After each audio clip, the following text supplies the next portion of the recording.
Hi friends, today I am going to read to you from one of my favorite storybook Bibles, and the story that I'm going to read is called The Sun Stops Shining, and this story is about Jesus' crucifixion. Now the word crucify means to attach to a cross. Listen closely to the story. It comes from Matthew 27, Mark 15, Luke 23, and John 19. The sun stops shining. "So you're a king, are you?" the Roman soldiers jeered. "Then you'll need a crown and a robe." They gave Jesus a crown made out of thorns and put a purple robe on him and pretended to bow down to him. "Your Majesty," they said.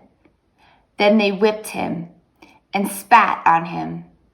They didn't understand that this was the Prince of Life, the King of heaven and earth, who had come to rescue them.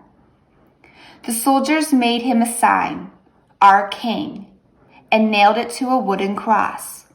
They walked up a hill outside the city. Jesus carried the cross on his back. Jesus had never done anything wrong, but they were going to kill him the way criminals were killed. They nailed Jesus to the cross.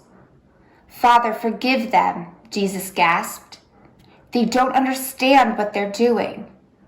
"You say you've come to rescue us," people shouted, "but you can't even rescue yourself."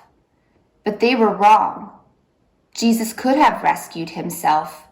A legion of angels would have flown to his side if he called. "If you were really the Son of God, you would just climb down off that cross," they said. And of course they were right. Jesus could have climbed down. Actually, he could have just said a word and made it all stop, like when he healed that little girl and stilled the storm and fed 5,000 people. But Jesus stayed. You see, they didn't understand.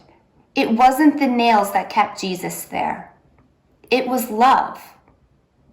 "Papa?" Jesus cried frantically, searching the sky.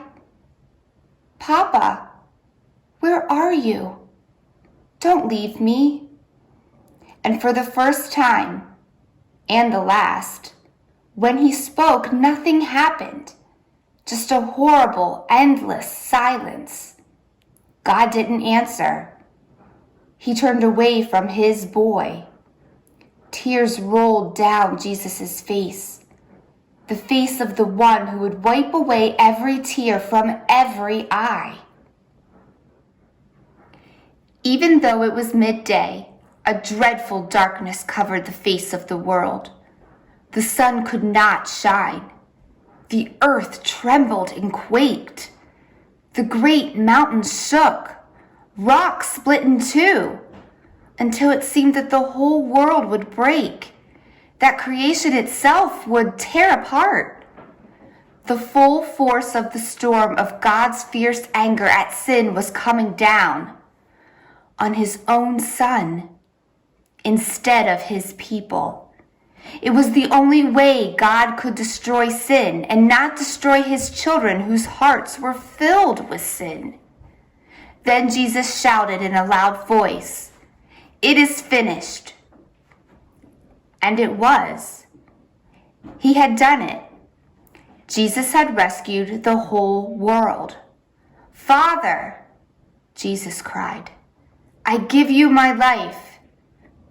And with a great sigh, he let himself die. Strange clouds and shadows filled the sky. Purple, orange, black, like a bruise. Jesus' friends gently carried Jesus. They laid Jesus in a new tomb carved out of rock. How could Jesus die? What had gone wrong? What did it mean? They didn't know anything anymore, except they did know their hearts were breaking. "That's the end of Jesus," the leaders said. But just to be sure, they sent strong soldiers to guard the tomb.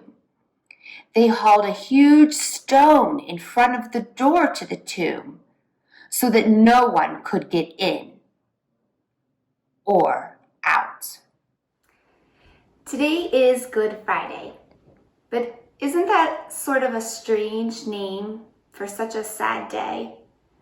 Today we remember that our Savior Jesus was nailed to a cross and hung there to die. So how could such a sad day be called good? Wouldn't the name Bad Friday be better? Well, sometimes when we think of something bad, it's because we don't see the whole picture. We don't know everything about the situation. Good Friday is good because of the whole picture. Jesus knew what was going to happen. He knew that he would die on the cross.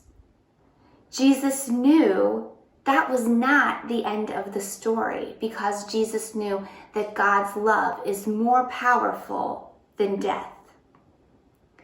Good Friday begins a story that ends in victory. And that is why Good Friday indeed is good.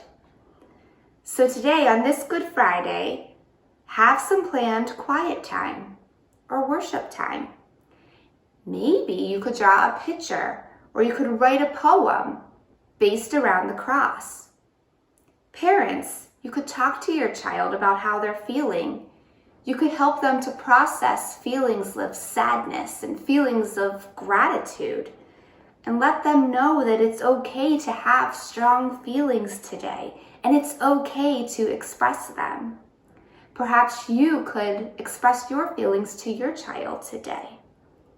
Whatever you do, together experience God's great love for us on this Good Friday.